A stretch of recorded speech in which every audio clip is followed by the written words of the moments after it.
नमस्कार, स्वागत है आपका अपना हिमाचल प्रदेश के इस बुलेटिन में। आपके साथ मैं हूं अंजलि भंडारी। मुख्यमंत्री सुखविंदर सिंह सुक्खू ने बजट पेश करने के बाद मीडिया को संबोधित किया और इस मौके पर उन्होंने कहा कि सरकार ने सभी वर्गों और क्षेत्रों को ध्यान में रखते हुए योजनाएं बनाई हैं और उन्होंने बताया कि ग्रामीण अर्थव्यवस्था को मजबूत करने के लिए कृषि और बागवानी को प्राथमिकता दी गई है। मुख्यमंत्री फसल सुरक्षा योजना के तहत हल्दी की खेती को बढ़ावा दिया जाएगा, जिससे कि किसानों की आय में वृद्धि होगी और ग्रामीण क्षेत्रों की आर्थिक स्थिति में सुधार आएगा। पहली को हमने बढ़ावा दिया। फिर हमने देखा कि हमारे गांव जो है जंगल भी साथ, जिस प्रदेश की 67% भूमि वन भूमि कहलाती है, उस 67% वन भूमि पर प्लांटेशन जो होती है वन विभाग द्वारा की जाती है, वो पहले सरकार द्वारा की जाती है। हमने कहा कि जो पंचायतों में महिला मंडल बने हैं, युवक मंडल बने हैं, स्वयं सहायता समूह बने हैं, उसमें अगर वन विभाग 1 हेक्टेयर क्षेत्र उनको देता है, इस वन की भूमि पर आपने पौधा लगाना है, हमने उसका भी वैध मूल्य तय कर दिया। अगर कोई बाढ़ लगाने के लिए 1 लाख रुपया दिया जाएगा, खुद लगाना चाहे या विभाग लगा के दे देगा, खुद भी लगा सकता है महिला मंडल, और उसके बाद उसको पौधे दिए जाएंगे। उन पौधों को लगाने के लिए और बाढ़ लगाने के लिए एक महिला मंडल को 1 हेक्टेयर क्षेत्र में, यानी 1 हेक्टेयर होता है 12.5 बीघे, यानी 25 कनाल, उसमें लगाने के लिए उसको 2,40,000 बाढ़ की सहायता देंगे। बाढ़ महिला मंडल खुद लगाना चाहता ठीक है, नहीं तो वन विभाग खुद लगा के देगा। फिर क्या होता है, प्लांटेशन के समय आप क्या करते कि प्लांट लगा दिया, मुख्यमंत्री जी ने प्लांट लगा दिया, उप मुख्यमंत्री जी ने प्लांट लगा दिया, विधायकों ने प्लांट लगा दिया और प्लांटेशन हो गया। और प्लांटेशन की देखभाल कौन करेगा? कोई देखभाल नहीं करता। उस प्लांटेशन की देखभाल करने के लिए हमने 1 लाख निश्चित किया और कहा कि अगर 100 पौधे लगते हैं, 100 में से 50 पौधे भी अगर वो जीवित रहते हैं तो उसे 1 लाख मिलेगा। फिर उसकी जड़ें मजबूत अगले साल होगी, फिर 1 लाख मिलेगा। इस तरह 6,40,000 महिला मंडलों को ग्रामीण अर्थव्यवस्था को मजबूत करने के लिए दिया जा रहा है। में बदलाव ही सबसे बदलाव प्रकृति का नियम है, तो हमारी सरकार इस दिशा में आगे बढ़ रही है। आप जानते होंगे कि आज सरकारी कर्मचारी, मजदूर, किसान, महिलाएं, सबको कुछ न कुछ इस बजट में हमने दिया है। उधर मुख्यमंत्री सुखविंदर सिंह सुक्खू ने साल 2025-26 के लिए 58,514 करोड़ के आकार का जो बजट है वो पेश किया। बजट पर नेता प्रतिपक्ष जयराम ठाकुर ने प्रतिक्रिया देते हुए इसे अ बंडल ऑफ कंफ्यूजन और सभी वर्गों के लिए निराशाजनक बताया है। जयराम ठाकुर ने कहा कि वर्तमान बजट में पिछले बजट के मुकाबले हिमाचल के इतिहास की न्यूनतम वृद्धि है। माननीय मुख्यमंत्री आज बजट जो प्रस्तुत किया है उसमें मैं देखता हूं कि ये बंडल है कंफ्यूजन का, बंडल ऑफ कंफ्यूजन है। एक पैरा शिक्षा का शुरू में पढ़ते हैं, एक पैरा बीच में पढ़ते हैं, एक पैरा लास्ट में पढ़ते हैं। और मुझे लगता है कि अधिकारियों ने भी किस प्रकार से ये बजट बनाया है, इस सारी चीज को लेकर के मैं ज्यादा उस पर टिप्पणी करना नहीं चाह रहा हूं। अधिकारियों पर जो उन्होंने कहा होगा उस तरह से बनाने की कोशिश की, लेकिन ये बजट सारे वर्गों को निराश करने वाला है, हताश करने वाला है और किसी भी वर्ग के लिए इस बजट के माध्यम से कोई राहत नहीं है। और आपकी अपनी योजनाओं के लिए, दूध के रेट्स के लिए थोड़ी सी स्लाइड सी इंक्रीज करने के बाद ऐसा माने कि भाई हमने वो पूरा कर दिया। और महिलाएं जो 1500 रुपए की जो बात कही थी, वो महिलाओं की संख्या जो चुनाव से पहले घोषणा की थी उसमें आपने कहा था कि हर महिला को 18 साल से ऊपर की महिला को मिलेगा, जिनकी आबादी, जिनकी संख्या लगभग 23 लाख बनती है। और अभी तक आप लगभग 23,000 महिलाओं को ही पेंशन उस सुविधा के अंतर्गत ला पाए हैं, जो 1500 रुपए की। लेकिन अभी जो आपने बात कही है कि हम उसमें बढ़ोतरी करेंगे और महिलाओं को उसमें शामिल करेंगे, चरणबद्ध तरीके से करेंगे, ये उन्हें बात कही है। 21 साल से ऊपर की बात कही है शायद मेरे ख्याल में। लेकिन मेरा इसमें ये कहना है कि ये सारी बातों का कोई अर्थ नहीं, कोई मतलब नहीं। सारी योजना आपने बदल दी है। वहीं कैबिनेट मंत्री राजेश धर्माणी ने दरअसल प्रदेश सरकार के बजट को ऐतिहासिक बताया। उन्होंने कहा कि इस बजट में हर वर्ग का ध्यान रखा गया है। किसानों, बागवानों और पर्यटन क्षेत्र के लिए कई महत्वपूर्ण परियोजनाएं चलाई गई हैं, जिससे कि भविष्य में सकारात्मक परिणाम सामने आएंगे।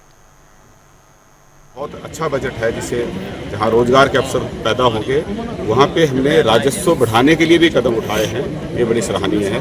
हमारा 2 साल का जो कार्यकाल रहा, इसमें हमने कोई वेलफेयर स्कीम लेके आए हैं तो हमने उसके लिए पैसे का भी प्रबंध साथ में किया है और हमारा टोटल जो राजस्व है वो पहले से बड़ा है, जो हमारा स्टेट का शेयर जो है।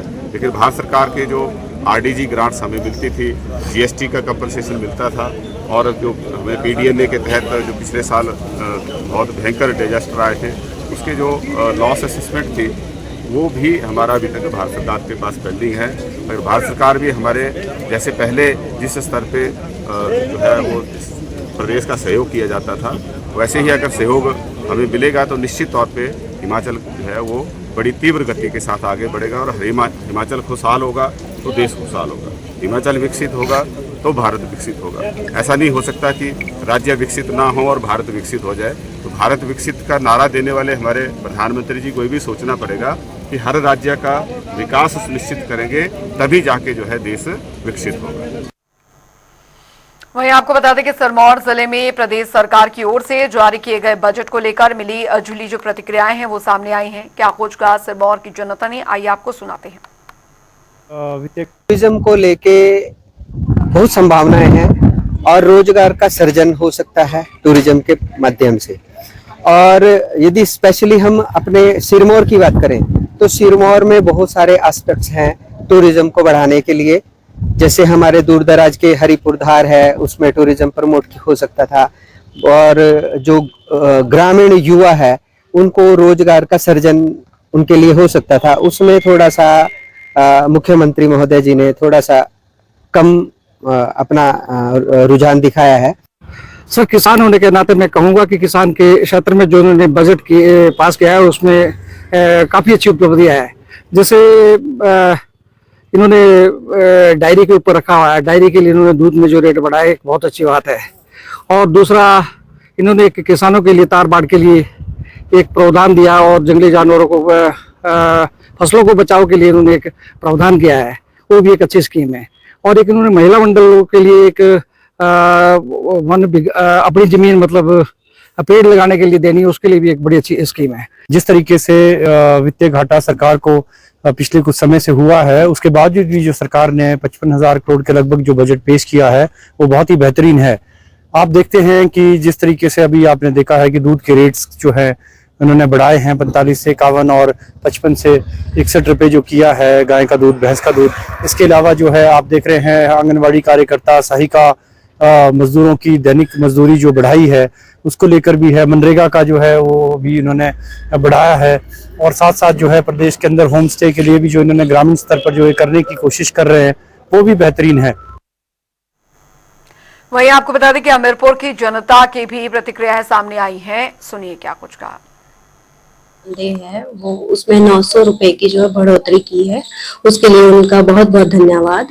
और माननीय मुख्यमंत्री जी ने बहुत बड़ी घोषणा भी ये की हुई है, अपने आप में ये बहुत बड़ी बात है कि इन फ्यूचर जो है वो हमारे आउटसोर्स के लिए पॉलिसी जो बनाएंगे, उसके लिए मुख्यमंत्री जी का बहुत बहुत धन्यवाद। अच्छा हुआ है, किसानों के लिए गेहूं और मक्की का मूल्य वृद्धि हुई है और किसानों में खुशी है कि हमारे को मूल्य अच्छा मिलेगा।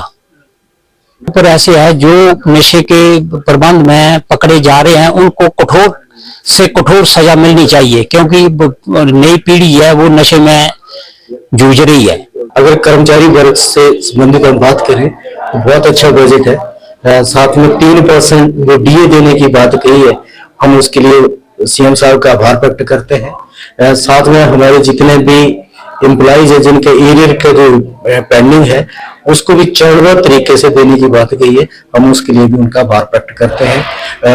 आज माननीय मुख्यमंत्री जी ने जो बजट पेश किया है 2025-26 का, उसमें जो 3% डीए एरिया देने की उन्होंने घोषणा की है वो स्वागत योग्य है। इसके लिए हम उनका दिल से आभार व्यक्त करते हैं। बहुत बहुत धन्यवाद। उधर आपको बता दें कि सीएम सुखविंदर सिंह सुक्खू ने सोमवार को बतौर वित्त मंत्री प्रदेश की कांग्रेस सरकार का तीसरा बजट पेश किया। कुल 58,514 करोड़ का बजट पेश किया गया।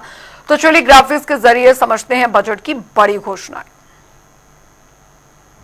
नई योजना मुख्यमंत्री पर्यटन स्टार्टअप योजना की घोषणा की गई है।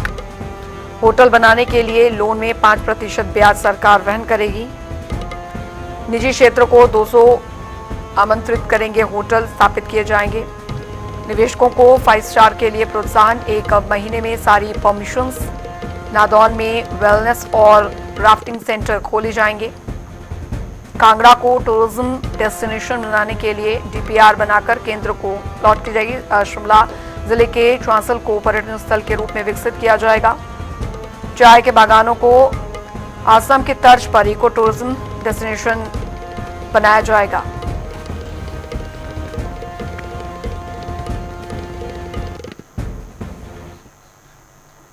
चलिए हिमाचल प्रदेश की खबरों में अभी के लिए फिलहाल इतना ही। वक्त एक छोटे से ब्रेक का।